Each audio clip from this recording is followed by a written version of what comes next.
Bismillahirrahmanirrahim. Assalamualaikum warahmatullahi wabarakatuh. Salam sejahtera bagi kita semua. Salam Om Swastiastu, Namo Buddhaya, salam kebajikan. Perkenalkan, saya Ferda Jenny Aninda dari semester 2 kelas B, Fakultas Agama Islam, Program Studi Pendidikan Agama Islam di Universitas Islam Syekh Yusuf. Di sini saya akan mempresentasikan mata kuliah Pendidikan Kewarganegaraan yang diampu oleh Bapak Dr. Rizal Fahmi BA.MPD dengan judul Moderasi Beragama sebagai Penguatan Karakter Mahasiswa Pendidikan Agama Islam. Baik, di sini saya akan menjelaskan apa yang melatar belakangi moderasi beragama. Indonesia sebagai negara dengan keberagaman agama dan budaya memerlukan pendekatan moderasi beragama dalam pendidikan tinggi Islam. Indonesia adalah negara yang sangat beragam. Di satu bangsa, kita hidup bersama-sama. Walaupun kita tuh beda-beda, walaupun kita itu berbeda dari segi agama, suku, budaya, bahkan cara pandang yang berbeda. Keberagaman ini yang justru merupakan kekuatan besar bagi Indonesia karena menunjukkan bahwa kita mampu hidup berdampingan walaupun kita berbeda. Sebagaimana semboyan kita, semboyan negara kita yakni Bhinneka Tunggal Ika. Walaupun berbeda-beda, tapi kita tetap satu jua. Namun kenyataannya, keberagaman juga memiliki berbagai macam tantangan. Contohnya, seperti sikap intoleransi, diskriminasi, atau penyebaran paham radikal, termasuk di lingkungan pendidikan. Misalnya seseorang dijauhi karena berbeda keyakinan, atau pendapat seseorang itu ditolak hanya karena pendapatnya tidak sejalan dengan pandangan kelompok tertentu. Nah, fenomena intoleransi dan radikalisme ini di kalangan generasi muda menjadi tantangan serius bagi institusi pendidikan. Hal inilah yang menjadi alasan mengapa topik ini penting untuk dikaji. Moderasi beragama perlu dipahami karena dapat menjadi solusi untuk menjaga keseimbangan antara menjalankan agama dengan tetap menghormati hak dan keyakinan orang lain. Dengan moderasi beragama, seseorang tidak hanya menjadi religius, tetapi juga memiliki sikap toleran, adil, dan terbuka terhadap perbedaan.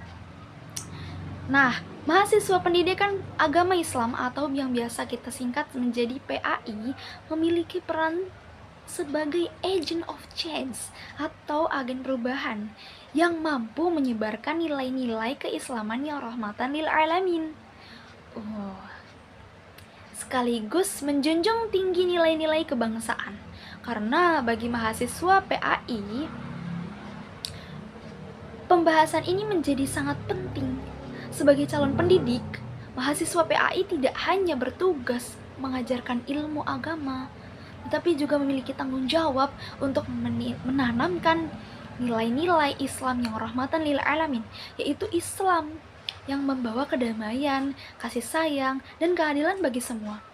Selain itu, kajian ini juga penting karena berkaitan langsung dengan nilai-nilai Pancasila, UUD 1945, serta hak dan kewajiban negara untuk menjaga persatuan Indonesia. Jadi, alasan utama mengapa topik ini perlu dikaji adalah karena moderasi beragama dapat menjadi landasan dalam membentuk karakter mahasiswa PAI yang toleran, santun, cinta tanah air, dan mampu menjadi agen perdamaian di lingkungan kampus maupun di masyarakat. Dalam konsep ini dikenal sebagai wasatiyah, yang artinya berada di tengah. Maksudnya, kita tidak bersikap berlebihan, tidak mudah menghakimi orang lain, dan tidak memaksakan pendapat kita kepada orang lain gitu. Kata mutiaranya adalah khairul umuri awsatuha. Sebaik-baiknya perkara adalah yang ada di tengah gitu. Jadi kita tuh menempatkan diri kita di tengah-tengah itu. Kita tidak berlebihan atau kita tidak memaksakan diri kita gitu buat orang lain. Kita itu lebih baik loh dari mereka, tidak seperti itu. Maka tadi khairul umuri awsatuha, maka kita ambil tengah-tengahnya, jangan menjadi orang yang fanatik ataupun berlebihan. Ada beberapa prinsip utama dalam moderasi beragama, yakni yang pertama ada keadilan, yaitu memperlakukan orang-orang dengan adil, secara adil, tanpa membedakan agama, suku, atau latar belakang. Yang kedua adalah keseimbangan, yaitu mampu menempatkan antara hak dan kewajiban secara proporsional, yakni sesuai porsinya masing-masing aja gitu. Tidak berlebihan atau tidak kekurangan. Yang ketiga ada toleransi, yaitu menghormati perbedaan, karena perbedaan merupakan bagian dari kenyataan hidup yang tidak bisa dihindari. Allah bersifat Al-Jabbar, yang artinya pemaksa. Allah memberikan kita seperti ini, ya sudah diporsikan darinya gitu. Al-Jabbar, kita tidak bisa memilih siapa orang tua kita, rupa kita, karena Allah memiliki sifat Al-Jabbar gitu. Nah, menurut saya, moderasi beragama ini sangat penting karena menunjukkan bahwa seseorang dapat taat. Menurut saya, moderasi beragama sangat penting karena menunjukkan bahwa seseorang dapat taat menjalankan agamanya tanpa harus merendahkan orang lain. Justru dengan sikap inilah, kehidupan bermasyarakat dapat berjalan lebih damai dan harmonis. Lakum dinukum waliyadin, agamamu agamamu, agamaku agamaku, maka janganlah kalian intoleran gitu. Relevansi dalam kehidupan bermasyarakat, menciptakan harmoni sosial, menghindari konflik antar umat beragama, dan membangun persatuan bangsa sesuai semangat Bhinneka Tunggal Ika. Baik, slide selanjutnya ada nilai Pancasila. Di sini ada sila ketuhanan yang Maha Esa. Sila pertama menjamin kebebasan beragama dan beribadah sesuai keyakinan masing-masing. Nilai ini mengajarkan toleransi antar umat beragama dan menghormati keberagaman spiritual dalam kehidupan berbangsa. Lalu ada persatuan dan kemanusiaan. Sila kedua dan sila ketiga, gabungan dari kedua sila ini, yakni menekankan bahwa kemanusiaan yang adil dan beradab serta persatuan Indonesia menjadi fondasi kerukunan beragama dan etika kewarganegaraan yang menjunjung tinggi harkat martabat manusia. Moderasi beragama memiliki hubungan yang sangat erat dengan nilai-nilai Pancasila. Pancasila bukan hanya sekadar dasar negara, tetapi juga pedoman hidup untuk bagaimana kita bersikap sebagai warga negara. Nah, pada sila pertama, yaitu ketuhanan yang Maha Esa, negara menjamin bahwa setiap warga negara bebas memeluk agama dan menjalankan ibadah sesuai keyakinannya masing-masing. Sila ini mengajarkan kita untuk saling menghormati antar umat beragama. Kemudian, sila kedua, kemanusiaan yang adil dan beradab, mengajarkan bahwa kita, setiap manusia, harus diperlakukan secara adil dan bermartabat, tanpa diskriminasi. Lalu sila ketiga, persatuan Indonesia, menekankan pentingnya menjaga kerukunan dan kebersamaan meskipun kita berasal dari latar belakang yang berbeda. Selanjutnya ada Undang-Undang Dasar Negara Republik Indonesia 1945 atau UUD NRI 1945, Hak dan Kewajiban Negara. Pasal 29 ayat 2. Di sini berbunyi, negara menjamin kemerdekaan tiap-tiap penduduk untuk memeluk agamanya masing-masing dan untuk beribadat menurut agamanya dan kepercayaannya itu. Lalu di bawahnya ada pasal 28E ayat 1 yang berbunyi, setiap orang bebas memeluk agama dan beribadah menurut agamanya.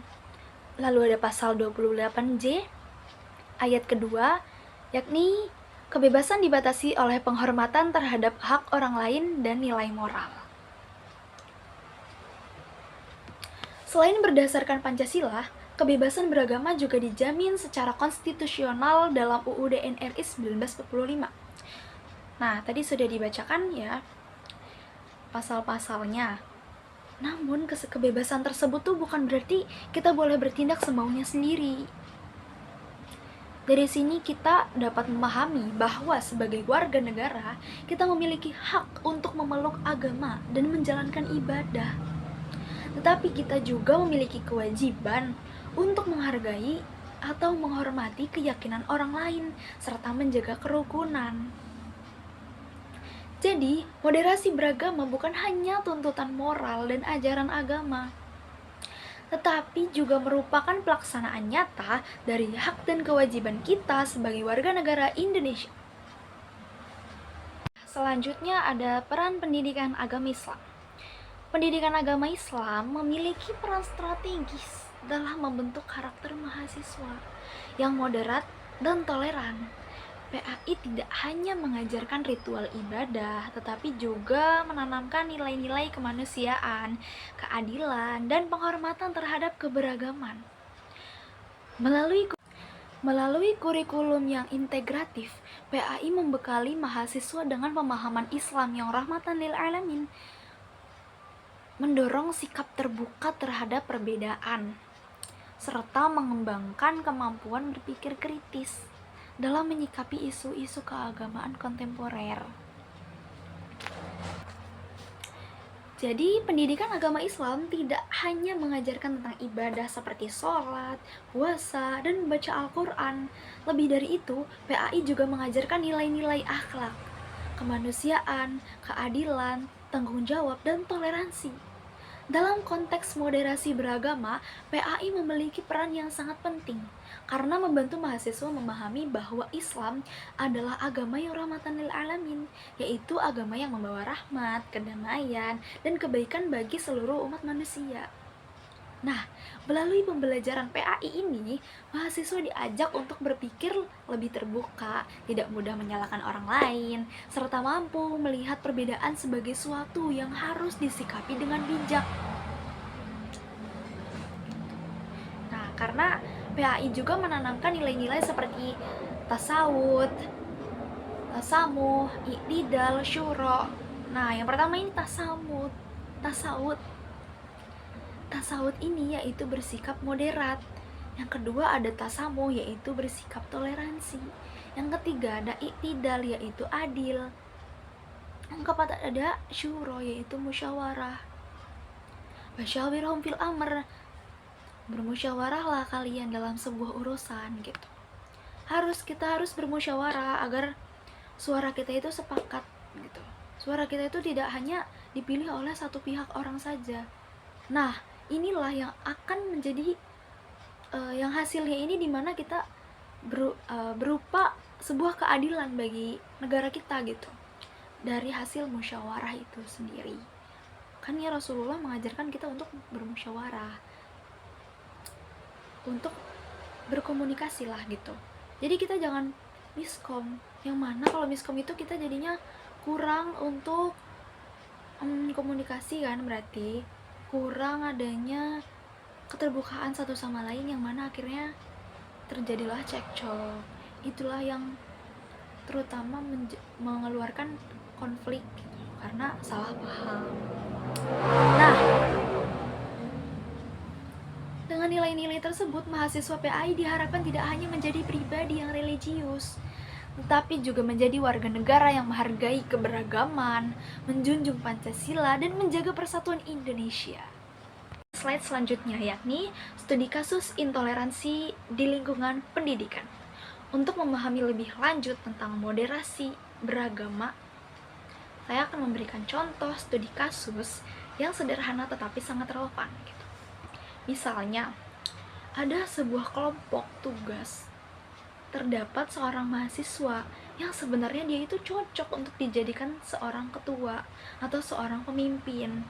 Namun, karena dia berbeda keyakinan dari segi agamanya atau dari mayoritas kelompoknya, maka dia tidak diusulkan untuk menjadi ketua gitu. Sekilas kasus ini mungkin terlihat sepele gitu.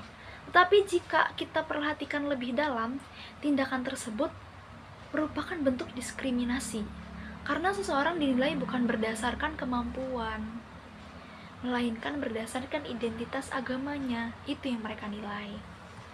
Nah, kasus ini dapat menimbulkan beberapa dampak, yaitu munculnya rasa tidak dihargai, menurunnya semangat bekerja sama, terganggunya suasana belajar, rusaknya rasa persatuan dan kebersamaan. Nah, selain contoh sederhana tersebut, data nasional juga menunjukkan bahwa persoalan intoleransi itu masih terjadi di Indonesia.